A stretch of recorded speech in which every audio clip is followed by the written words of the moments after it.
Primer viaje misionero del apóstol Pablo y Bernabé. Tengo acá un resumen que lo voy a estar leyendo. Mientras ustedes van mirando la imagen, la iba a pasar al grupo de la espada. Yo no puedo, pero se le iba a pasar a un anciano, pero tenemos la pantalla ahí grande. Entonces, el Espíritu Santo le dice a la iglesia en Antioquía que comisione a Bernabé y a Pablo para ser misioneros a los gentiles. Esto está en el capítulo 13. ¿Sí? Entonces, ellos están saliendo de Antioquía y comienzan su viaje misionero. Después de un periodo de ayuno y oración, la iglesia los ordena como misioneros. Y ellos viajan a Chipre, pasan por el puerto que se llama Seleucia, donde predican el evangelio primero en Salamina y luego en Pafos, ahí la isla de ahí.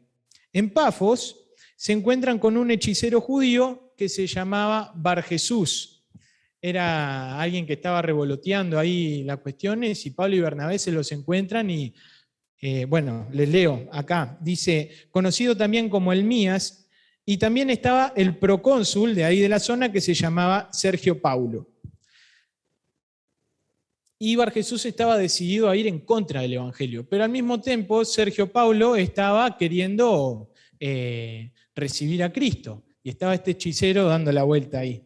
Entonces, ahí Pablo, dice la Biblia, lleno del Espíritu Santo, lo mira a los ojos y le dice, en las palabras mías, ¿sí? Dejate de hacer estas cosas. Y ahí ese Bar Jesús queda ciego y Sergio Paulo comienza a creer en nuestro Señor Jesucristo. Eso pasa todo ahí en la isla de Chipre. ¿Sí? Después, estamos haciendo un pequeño resumen. Los misioneros dejan Chipre y navegan hacia Asia Menor. Llegan a Pergue de Panfilia y de allí viajan a Antioquía de Pisidia, que es donde vamos a estar viendo hoy el estudio. ¿Sí? En esta ciudad asisten a un culto de adoración en la sinagoga del lugar. Y son invitados a dar una palabra de aliento al final de que terminan de hablar los judíos de la zona. ¿Sí? Pablo acepta la invitación y predica un sermón en el cual traza la historia del pueblo de Israel desde el tiempo en el que estaban en Egipto hasta el tiempo del reinado del rey David. Y Pablo prueba que la promesa hecha por Dios en cuanto al descendiente real de David se cumplió en la persona del Salvador Jesucristo. El mensaje de salvación, tanto a los descendientes de Abraham como a los gentiles, es que Jesús fue crucificado, pero que Dios lo levantó de entre los muertos. Pablo demuestra con la Escritura que Cristo no vería corrupción, sino que se levantaría de la tumba y todo aquel que cree en él es justificado.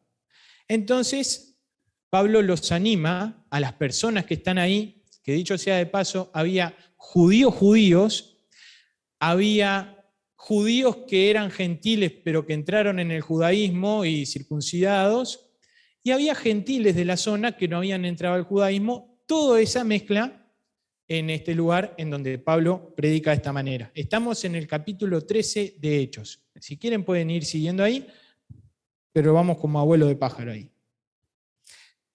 Entonces, invitan a Pablo y a Bernabé a regresar al otro día de reposo, al otro sábado, para que le sigan hablando.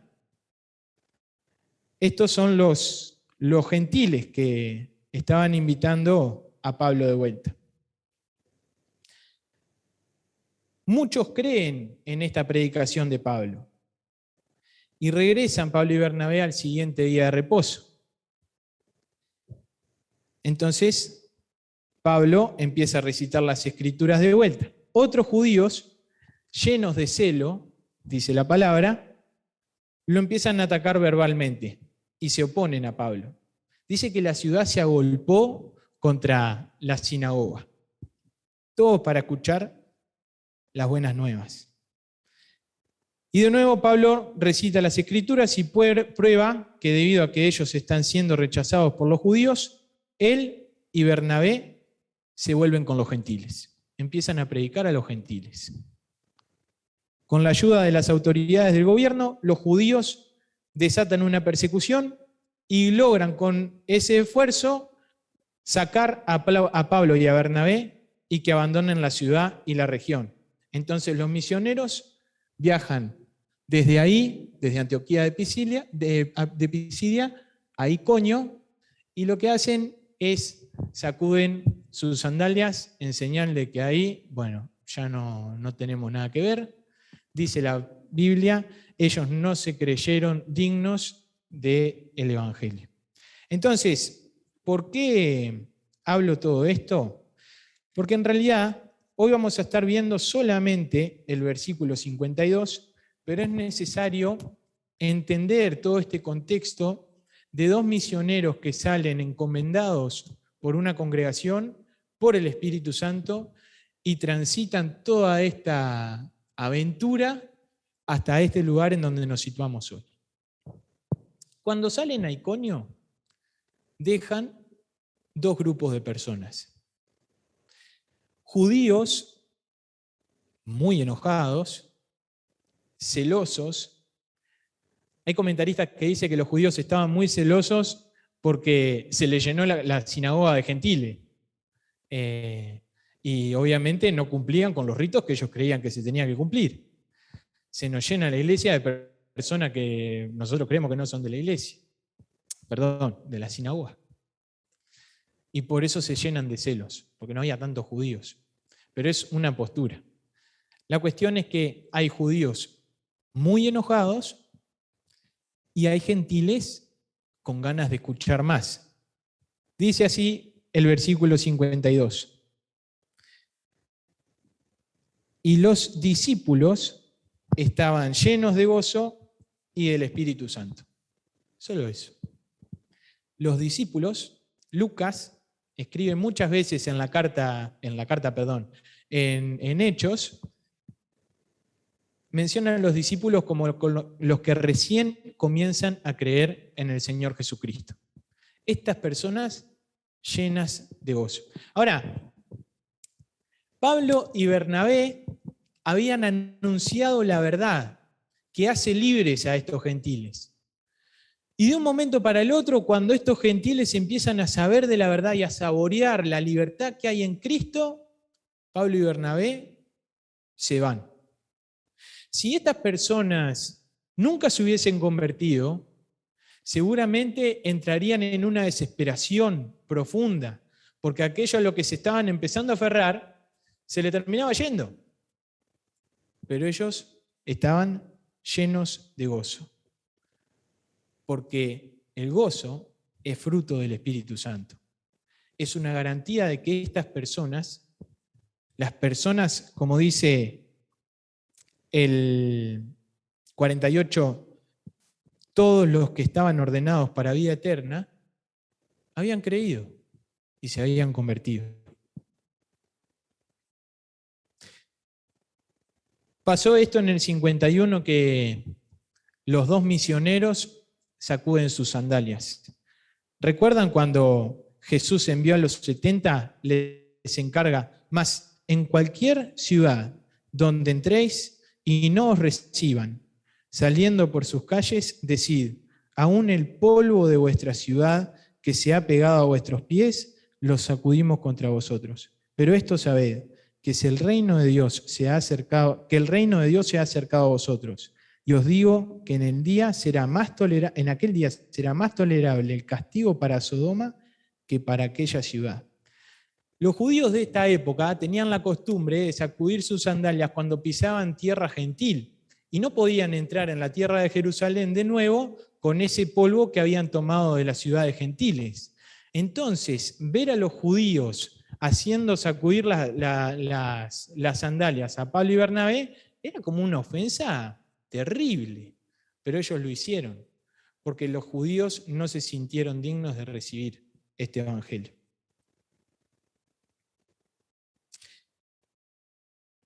Ahora, vamos a este versículo 52.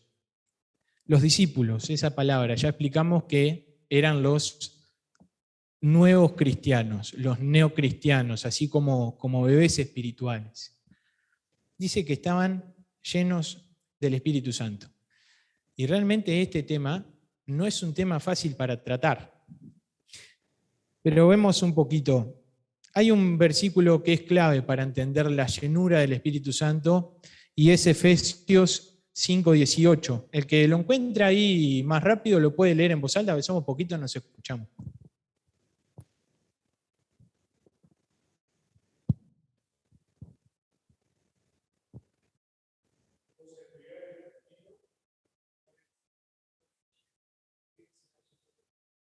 Bien. Pablo está comparando acá una persona que se embriaga, hay un contexto ahí y por qué se estaban embriagando estas personas, pero las personas que están bajo la sustancia del alcohol, entendemos que esta persona habla, se expresa, camina, piensa de una manera que si no estuviese bajo los efectos del alcohol, no lo haría. Entonces podemos comparar incluso el ser llenos del Espíritu Santo con esto.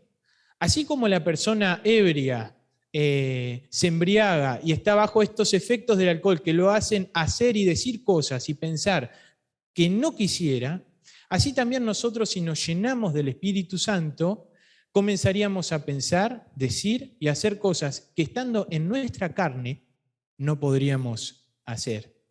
Ser llenos del Espíritu Santo implica esto. Dice Efesios 4:30, no contristéis al Espíritu Santo de Dios.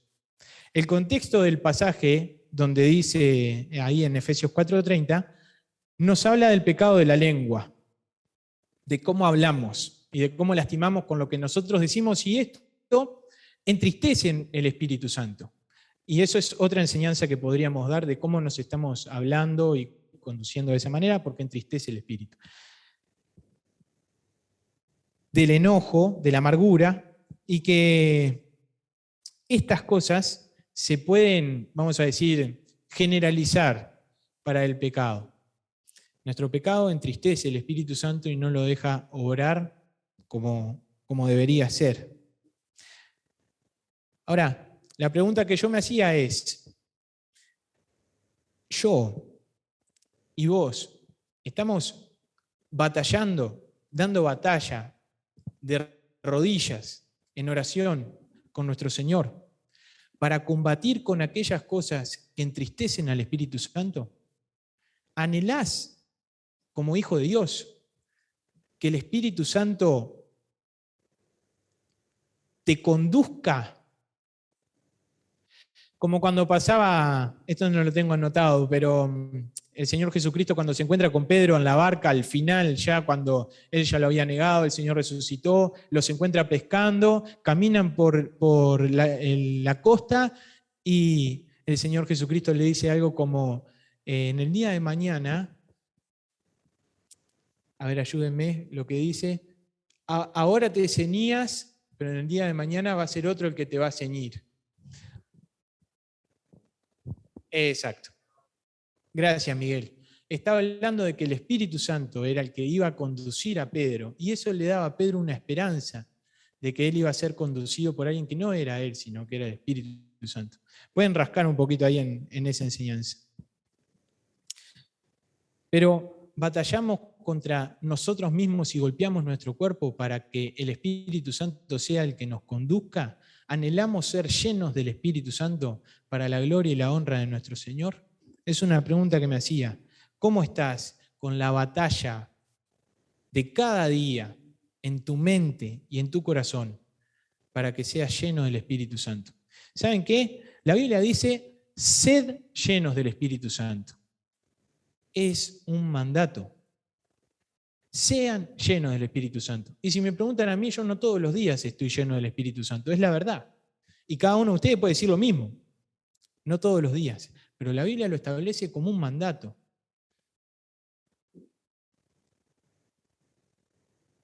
Ser llenos del Espíritu Santo es algo que se repite. No es algo puntual, en un momento determinado. No es como el bautismo del Espíritu, que es algo puntual. O ser sellados con el Espíritu de la promesa, que es algo una vez y para siempre. O la regeneración, que es una vez para siempre.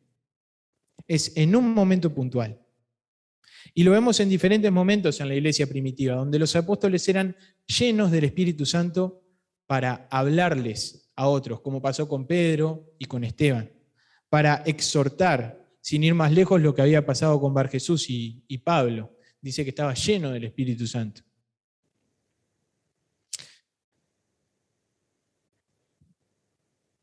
¿Cómo estamos con esto de la llenura del Espíritu? ¿Saben? Yo creo que esta es la enseñanza más profunda que podemos sacar de este versículo. Pero hay algo más. Si nosotros empezamos a rascar en el contexto en donde está esta situación que se da con estas personas, y ahí le voy a pedir a Caro si puede poner la siguiente imagen, ¿en dónde estaban ubicados estas personas? Como habíamos dicho, eran Antioquía de Pisidia. Y ahora va a aparecer una imagen que se van a preguntar por qué yo circulé lo que circulé ahí cuando aparezca.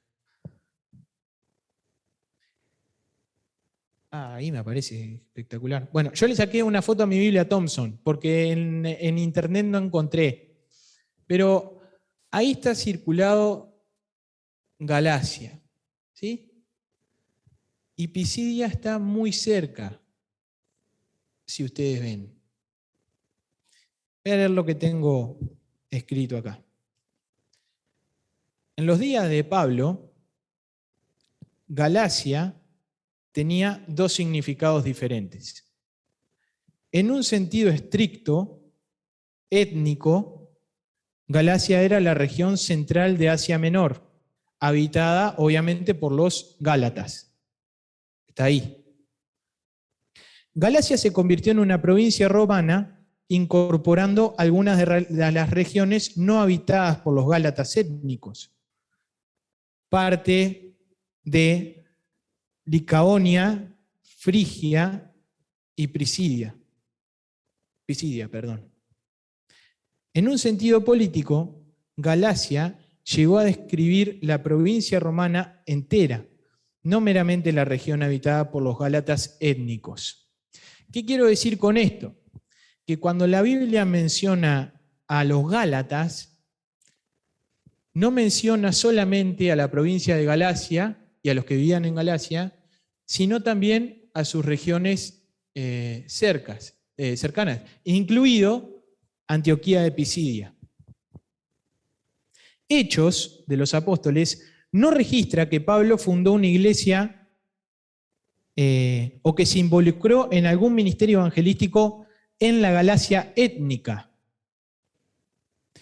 Por lo tanto, es razonable creer que Pablo dirigió la epístola de los Gálatas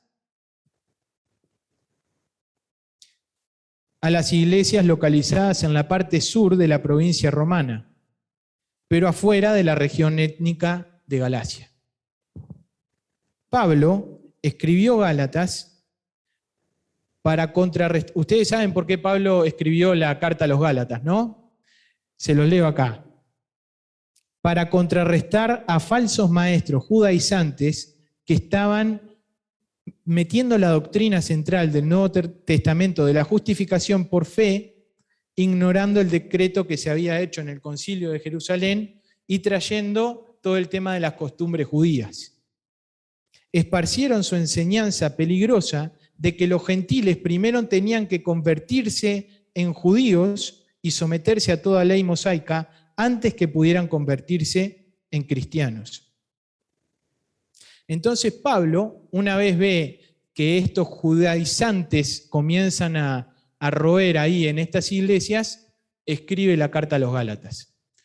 A lo que voy con esto es que cuando Pablo se va de Pisidia, de Antioquía de Pisidia, deja a nuevos cristianos llenos de gozo y del Espíritu Santo. Pero parece que luego de pasados años, Pablo se entera que en esta zona de Antioquía de Pisidia y las zonas cercanas, varios judaizantes comienzan a ir a meter otra vez el tema de la religión judía, que tienen que circuncidarse, que tienen que seguir la ley de Moisés. ¿Qué pasó con estos primeros creyentes en Cristo? Pablo, la carta a los Gálatas es la única carta que no empieza con una felicitación o con un aliento, un ánimo. Pablo escribió Gálatas para contrarrestar estos falsos maestros y para defender la justificación solamente por la fe y advertir a estas iglesias de las terribles consecuencias de abandonar esa doctrina esencial. Gálatas es la única epístola que Pablo escribió que no contiene una felicitación. Lo que motivaba a Pablo era confrontar la deserción y defender la doctrina esencial de la justificación. Me parecía interesante traer en el contexto en que se estaba moviendo Pablo. Una iglesia que empezaba nueva y que estos gentiles empezaban a creer en el Señor Jesucristo como único y suficiente Salvador, termina años después teniendo que ser exhortada nuevamente a volver sus ojos a Cristo. La enseñanza que era interesante para mí ver con ustedes hoy es que así como estas personas estaban llenos del Espíritu al principio, nosotros también en algunos momentos estamos en ese primer amor, buscando al Señor Jesús.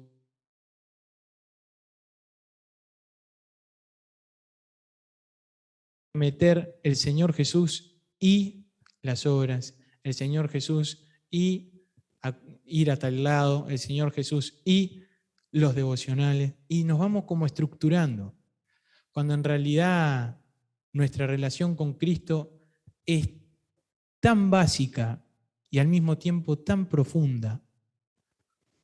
Hay una necesidad de predicarse el Evangelio cada día para no terminar como estos,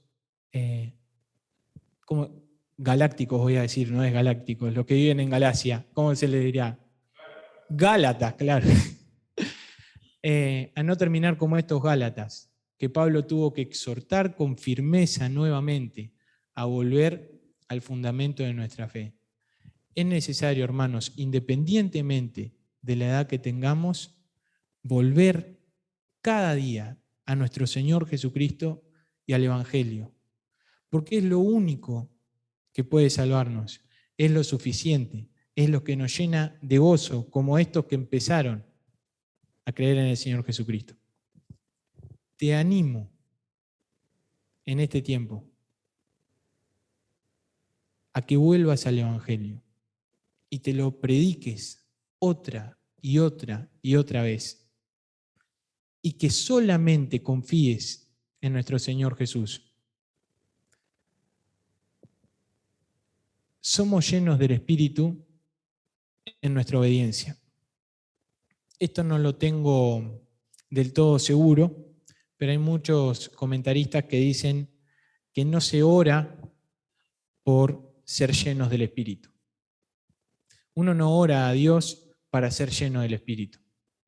Es una cuestión de obediencia, obedecer los mandatos del Señor.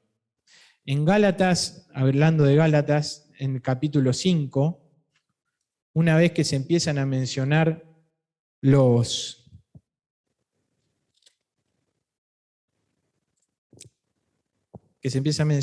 de los dones, dice, anden en el Espíritu y no satisfaguen los deseos de la carne. A estos mismos que leímos en Hechos, que estaban llenos del Espíritu en un momento, les dice Pablo, anden en el Espíritu, no satisfaguen los deseos de la carne. Andamos en el Espíritu y estamos llenos del Espíritu cuando realmente obedecemos al Señor y dejamos toda área de nuestra vida rendidas a nuestro Señor y Salvador Jesucristo. Vuelvo a decirlo, solo Cristo. Pasamos ahora a septiembre y estaban las solas, que creo que no mencionamos mucha cosa sobre Lutero, pero solo Cristo salva y es solo por gracia. Volvamos otra vez, busquemos ser llenos del Espíritu en obediencia y busquemos solamente al Señor Jesucristo. No me extiendo más, oramos para terminar. Te damos gracias, Señor, por este tiempo. Te damos gracias porque podemos abrir tu palabra. Te damos gracias por usar a Pablo de tal manera para predicarle a los gentiles. Incluso ese testimonio que se fue extendiendo hasta nosotros hoy y va a seguir extendiéndose porque tu palabra es viva. Sigue el Evangelio propagándose. Y Señor, venimos a la roca otra vez para que nuestros corazones sean fortalecidos, para buscar aliento solamente en Cristo, para depender solo y únicamente de Él y ser llenos de tu Espíritu obedeciéndote. Vamos a la vid porque fuera de la vid no podemos hacer nada, no podemos llevarte fruto. Pero buscándote, Señor, obedeciéndote, nos llenamos con tu Espíritu, sos el que conducís nuestras vidas y nos rendimos a tu voluntad. Ruego, Señor, que levantes los corazones que están caídos, fortalezcas las rodillas paralizadas, que tú, Señor, enderezcas nuestros caminos y que podamos caminar por fe, no buscando nada más que al Señor Jesucristo. Ayúdanos, Señor, a serte obedientes, porque nos es difícil, pero al mismo tiempo sé, Señor, que podemos acudir a ti, porque si confesamos nuestros pecados, tú eres fiel y justo para perdonar nuestros pecados. Yo sé, Señor, que vamos a seguir cayendo porque seguimos en este cuerpo. Señor, restáuranos y ayúdanos a caminar en obediencia y que tu Espíritu nos llene para tu gloria. Oramos en el nombre de Jesús. Amén.